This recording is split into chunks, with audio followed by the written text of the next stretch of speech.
Imagine a world balanced on a knife edge, two colossal empires, weary from endless war. They stand face to face, exhausted but proud. In the year 532 AD, a pact was made. It was called the Eternal Peace. The Byzantine Empire, Rome's glittering eastern heir, and the mighty Sassanid Empire of Persia had been locked in conflict for generations. The Treaty of 532 AD offered a tantalizing glimpse of what could be, if only peace could hold. It was a gamble, a desperate hope for stability, a chance to rebuild, to refocus, to breathe. This treaty would dramatically reshape the destinies of these two ancient superpowers. It allowed one emperor to chase dreams of a restored Rome, while the other consolidated his own vast realm. Think of Emperor Justinian, with his grand visions, and the formidable Persian king, Khosrow I. Their decisions rippled across continents. The treaty was their attempt to control fate, to carve out a space for their empires to thrive. Let's delve into this extraordinary moment. First, let's set the stage. Who were these giants? On one side, the Byzantine Empire. They saw themselves as Romans, the true inheritors. Their capital, Constantinople, was the world's marvel, a city of gold, silk, and profound faith. Emperor Justinian I ruled from this dazzling center. He dreamed of restoring Rome's former glory. On the other side stood the Sasanian Persian Empire, an ancient and sophisticated civilization. Their lands stretched across vast swaths of Asia.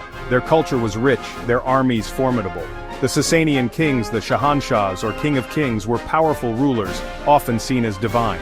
For centuries these two powers had tested each other, their frontiers a constant theater of war. A deep-rooted, often bitter rivalry. The relationship wasn't always about fighting. There was trade, a flow of goods and ideas. Spices, silks, and knowledge crossed their borders. Diplomats traveled, sometimes with respect, sometimes with suspicion. But the underlying tension was always there. A struggle for dominance, for resources, for prestige. The Treaty of 532 AD emerges from this backdrop. It was the result of long, drawn-out struggles. Both empires knew the cost of perpetual conflict. Let's zoom in on Emperor Justinian. He ascended the throne in 527 AD, a man of humble origins but with colossal dreams. He aimed to be a lawgiver, a builder, a conqueror. The famous Hagia Sophia was one of his magnificent building projects.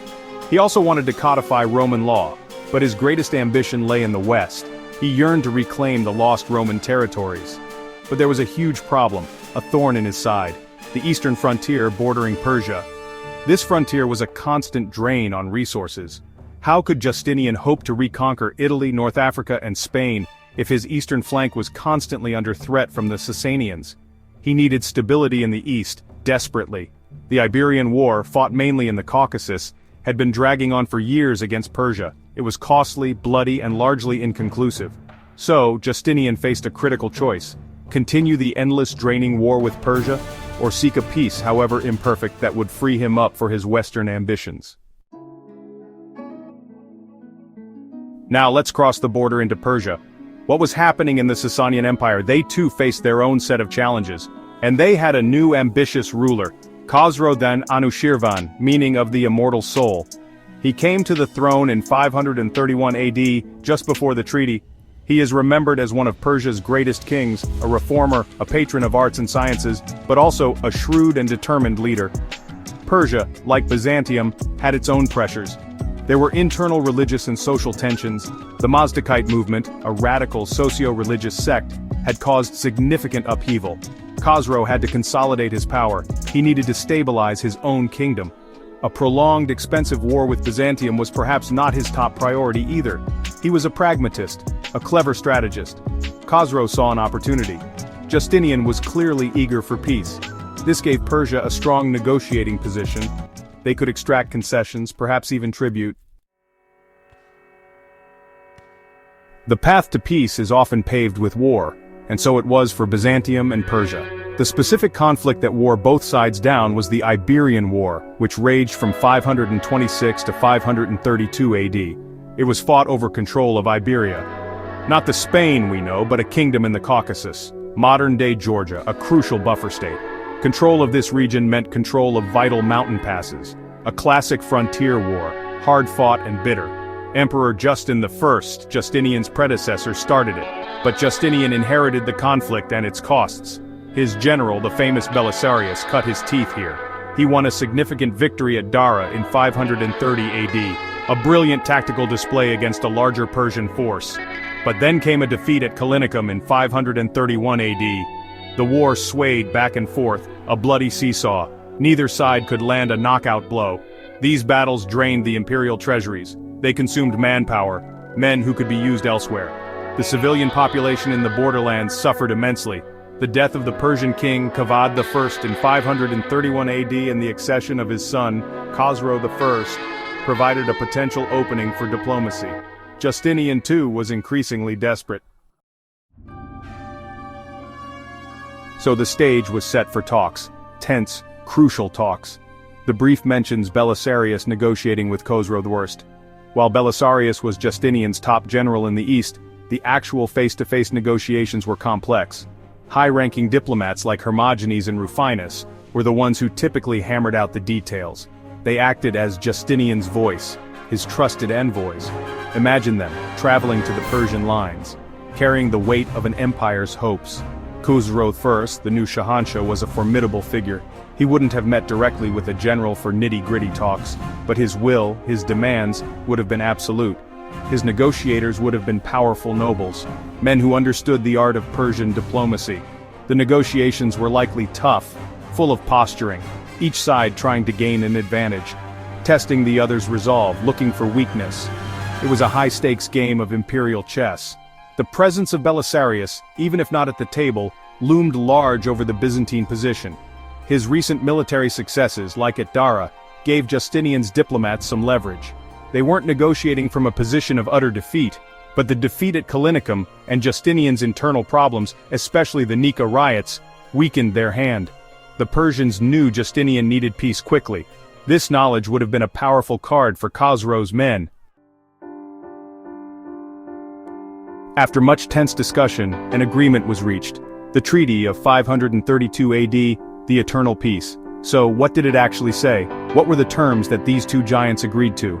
Firstly, the frontiers were largely restored, to where they were before the Iberian War. This meant Byzantium kept the strategic fort of Dara, but they had to agree not to make it their main headquarters.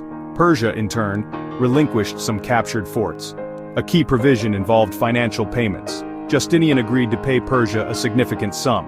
11,000 pounds of gold, a huge amount. Ostensibly, this was for the defense of the Caucasian passes, to help Persia guard against northern barbarian incursions that could threaten both empires, but many in Byzantium saw it as tribute, a price paid for peace, a blow to imperial pride. Khosrow certainly saw it as a victory. The treaty also covered other important matters. The status of Lazica, another key Caucasian kingdom, was left somewhat ambiguous, a seed for future trouble. For now, it remained under Byzantine influence. Provisions were made for the return of prisoners, and for regulating cross-border trade and diplomacy. It aimed to create a framework for peaceful coexistence. At least that was the hope, the intention. This eternal peace was, in essence, a compromise. Both rulers achieved their immediate goals. With the treaty signed, a collective sigh of relief, or perhaps, a breath held in anticipation. Was this truly an eternal peace? Immediately, Justinian seized his chance. The eastern frontier was, for now, quiet. He could finally unleash his grand project. Belisarius, his trusted general, was reassigned, no longer facing Persians but Vandals in North Africa, then Ostrogoths in Italy. The Byzantine war machine pivoted west. This period of peace in the east was crucial. It lasted for about 8 years until 540 AD. Not quite eternal, was it? But significant nonetheless. During these years, Justinian's armies achieved stunning successes. North Africa was reclaimed with surprising speed. Large parts of Italy, including Rome itself, were reconquered. It seemed Justinian's dream was coming true. The Roman Empire appeared to be reviving, all thanks to that vital peace with Persia. It provided the window of opportunity. For Persia, Khosrow used this time wisely. He strengthened his own position within the empire. He initiated administrative and military reforms. He fostered learning and culture. The gold from Byzantium helped fund these projects. The eternal peace of 532 AD was not eternal. In 540 AD, Khosrow I, seeing his opportunity, and perhaps feeling threatened by Byzantine resurgence, broke the treaty and invaded Syria. He sacked the great city of Antioch, a devastating blow. The wars between Byzantium and Persia resumed. They would continue on and off for decades, culminating in a massive, exhausting war in the early 7th century. A war that would leave both empires critically weakened, vulnerable to a new, unexpected force, the rise of Islam. So what was the true legacy of this treaty? In the short term, it was immensely significant. It allowed Justinian to pursue his Renovatio Imperii. The reconquest of the West, however temporary, left a lasting mark on Europe's map and imagination. It gave Khosrow the space to become one of Persia's most celebrated and effective rulers. It shaped the mid-6th century world profoundly, but a window that soon slammed shut. The echoes of their choices still resonate.